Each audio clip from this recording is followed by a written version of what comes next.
بسم اللہ الرحمن الرحیم۔ کبھی عرش پر کبھی فرش پر، کبھی ان کے در کبھی در بدر، غم عاشقی تیرا شکریہ میں کہاں کہاں سے گزر گیا۔ کبھی راستوں میں تنہا، کبھی ہوں ورود صحرا، میں جنوں کا ہم سفر ہوں، میرا کوئی گھر نہیں ہے۔ میرے نبی کی زندگی کا خلاصہ 3 باتیں بتا کے فرائض کے بعد، فرائض تو ایسی چیز ہیں جس میں کوئی گنجائش کوئی نہیں، نماز ہے، روزہ ہے، زکوٰۃ ہے، حج ہے۔ حج اور زکوٰۃ مالداروں کے لیے ہے، روزے میں مریض کو معافی ہے، مسافر کو معافی ہے۔ نماز ایسی چیز ہے جس کو اللہ نے فرمایا اس میں کوئی معافی نہیں۔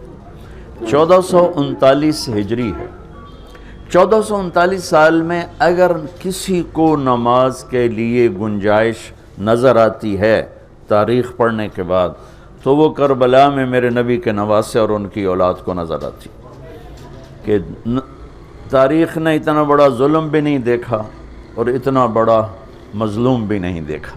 ظلم بھی انتہا پر اور مظلوم بھی انتہا پر ہے، اور نماز کا وقت داخل ہو گیا، سورج ڈھلا، آپ کی نظر پڑی تو آپ کے ایک ساتھی ہیں زہیر، آپ نے ان کو سے اشارہ کیا، وائے کہ شمر سے کہو نماز پڑھنے تھے، نماز پڑھنے تھے۔ مجھے اللہ نے دنیا بہت پھرائی ہے اپنے فضل سے، 10-15% سے زیادہ لوگ نماز نہیں پڑھتے۔ فرمایا شمر سے کہو نماز پڑھنے تھے، تو انہوں نے تھوڑا آگے بڑھ کے شمر سے کہا تھوڑی دیر تلواریں روک لو، ہمیں نماز پڑھنے دو۔ اس کم بخت نے کہا کہ ہماری تلوار رکنے کے لیے نہیں ہے، چلنے کے لیے۔ تو انہوں نے آ کر امام علی مقام کو عرض کیا کہ جی وہ کہتے ہیں کہ ہم نماز کے لیے جنگ بند نہیں کریں گے۔ تو کہتے چلو ٹھیک ہے، انہوں نے اگاں چلیے، اور اللہ کی قسم اٹھا کے کہتا ہوں اگر میرے نبی کا یہ قافلہ نماز چھوڑ بھی دیتا تو ان کے لیے کوئی مسئلہ نہیں تھا، کہ جنگ سے پہلے آنکھ لگ گئی، اتنا سکون ہے اندر میں کہ موت سامنے اور آنکھ لگ گئی، آنکھ کھلی تو ہنسنے لگے۔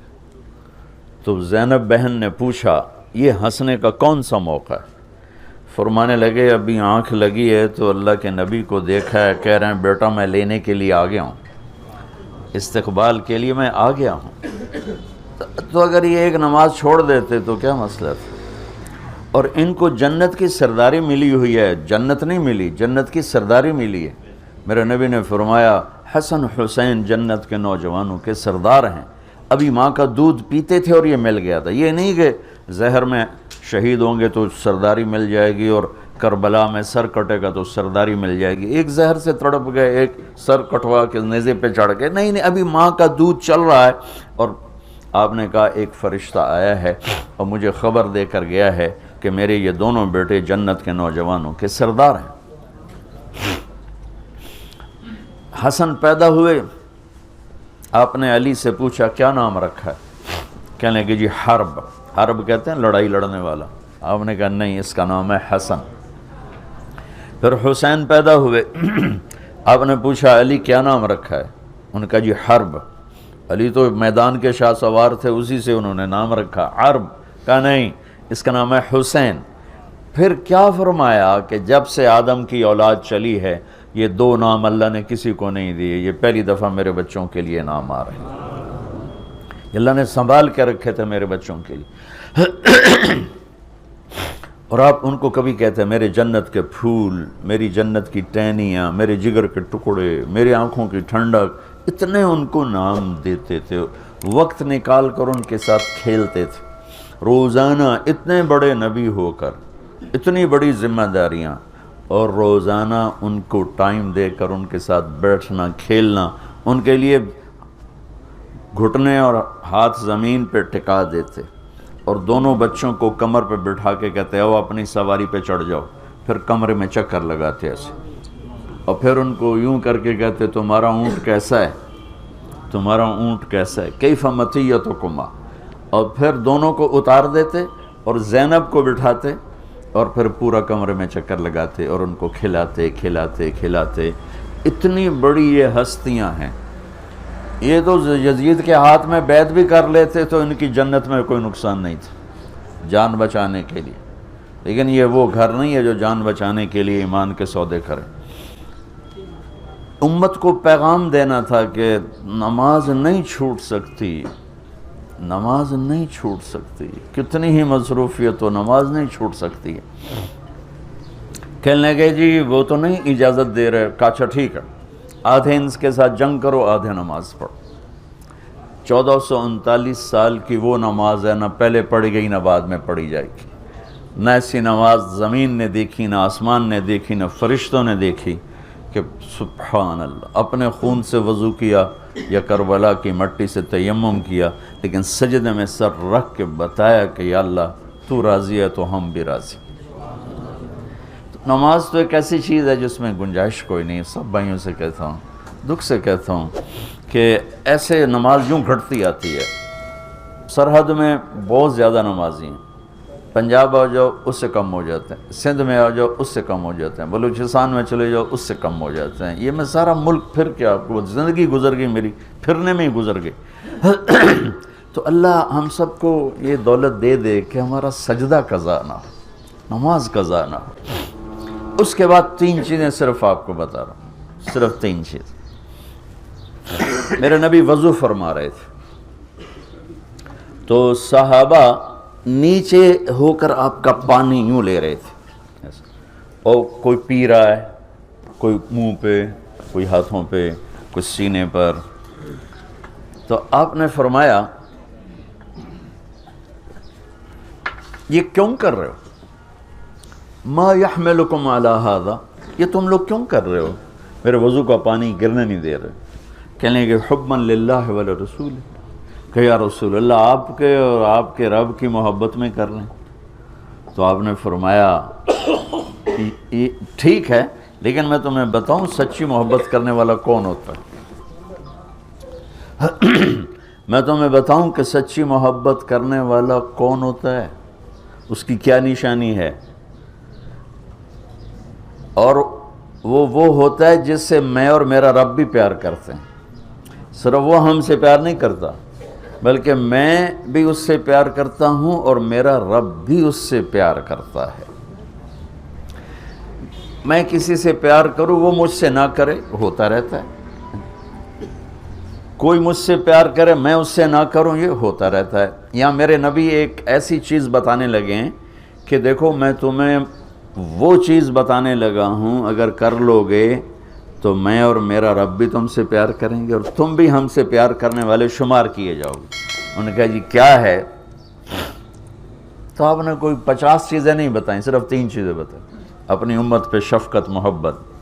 فَلْيَسْتُقِ الْحَدِيثَ إِذَا حَدَّثَ فَلْيُؤَدِّ الْأَمَانَةَ إِذَا تُؤْمِنَ فَلْيُحْسِنْ جِوَارَ مَنْ جَاوَرَهُ. سبحان.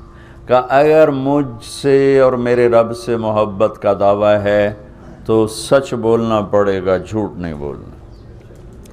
سچ بولنا پڑے گا، جھوٹ نہیں بولنا. یہ نہیں کہا 100 رکعت تہجد پڑھو گے تو پھر تمہارا عشق مکمل ہوگا. عبادت سے نہیں جوڑا، اخلاق سے جوڑا ہے. عبادت سے نہیں جوڑا، اخلاق سے جوڑا. عبادت کو منیمائز کیا ہے کہ نظام کائنات چلانا ہے، بازار چلانا ہے، حکومت چلانی ہے، ادارے چلانے ہیں. تو اللہ تعالیٰ کو عبادت کے لیے فرشتے بے شمار پڑے ہوئے ہیں. اتنا کیا جس پر اس کی روح کو طاقت ملے، فرائض کی حد تک. فَلْيَسْتُقِ الْحَدِيثَ إِذَا حَدَّثَ. کہ اگر میرے رب سے اور مجھ سے محبت کا دعویٰ ہے تو پہلی نشانی ہے سچ بولنا ہوگا، جھوٹ نہیں بولنا. جھوٹ بولنے والے کا دعویٰ خارج، جیسے ہماری عدالتوں میں دعویٰ خارج ہو جاتا ہے دلیل نہ ہو تو کا دعویٰ خارج. اگر جھوٹ بولتا ہے زندگی میں تو دعویٰ خارج. فَلْيُؤَدِّ الْأَمَانَةَ إِذَا تُؤْمِنَ. زندگی بھر کسی کو دھوکہ نہیں دینا ہوگا، فراڈ نہیں کرنا ہوگا، دیانت اور امانت کے ساتھ زندگی کو گزارنا ہوگا. ایک حدیث کے ساتھ جوڑ دوں. میرے نبی نے فرمایا مجھے اپنے امتی سے ہر گناہ کی توقع ہے کہ بشر ہے، انسان ہے، ہو جاتا ہے. تو میں اپنے امتی سے ہر کمی کی توقع رکھتا ہوں سوائے 2 کے. سوائے دو کہ اگر وہ میرا ہے اور مجھ سے کوئی تعلق ہے، ایک جھوٹ کبھی نہیں بولے گا، ایک دھوکہ کبھی نہیں دے گا، ایک جھوٹ کبھی نہیں بولے گا، ایک دھوکہ کبھی نہیں دے گا۔ تو میں دوبارہ اس حدیث پر آتا ہوں، اس سے خارج ہو گئی۔ تو میں دو باتیں آپ کو بتا رہا تھا، اللہ اس کے رسول دونوں کی طرف سے محبت کا دعویٰ مکمل ہو جائے۔ فَلْيَصْدُقِ الْحَدِيثَ إِذَا حَدَّثَ، سچ بولنا ہوگا زندگی بھر۔ فَلْيُؤَدِّ الْأَمَانَةَ إِذَا تُؤْمِنَ، کسی کو دھوکہ نہیں دینا ہوگا۔ فَلْيُحْسِنْ جِوَارَ مَنْ جَاوَرَهُ، لوگوں سے اچھا سلوک کرنا ہوگا، خاص طور پر پڑوسی کے ساتھ اچھا سلوک کرنا ہوگا، چاہے وہ مسلم ہے، غیر مسلم ہے، اپنا ہے، پرایا ہے، اچھا ہے، برا ہے، حسن سلوک کرنا ہوگا۔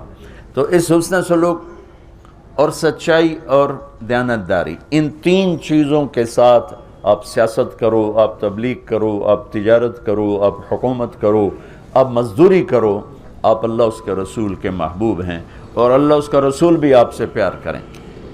سچائی، دیانت اور سلوک یعنی انصاف، کسی پر زیادتی نہ ہو، کسی پر زیادتی نہ ہو۔ حضرت عبداللہ بن عمر کا پڑوسی یہودی تھا، عبداللہ بن عمر یہودی، ان کے گھر مہینے میں ایک دفعہ گوشت پکتا تھا، ایک دفعہ۔ جس دن گوشت پکتا تھا تو فرماتے ہمارے پڑوسی کو بھیجائے، تو اگر گھر والا کہتے جی ابھی نہیں، تو کہتے پہلے اس کو بھیجو، بعد میں کھاؤں گا، اور وہ یہودی تھا۔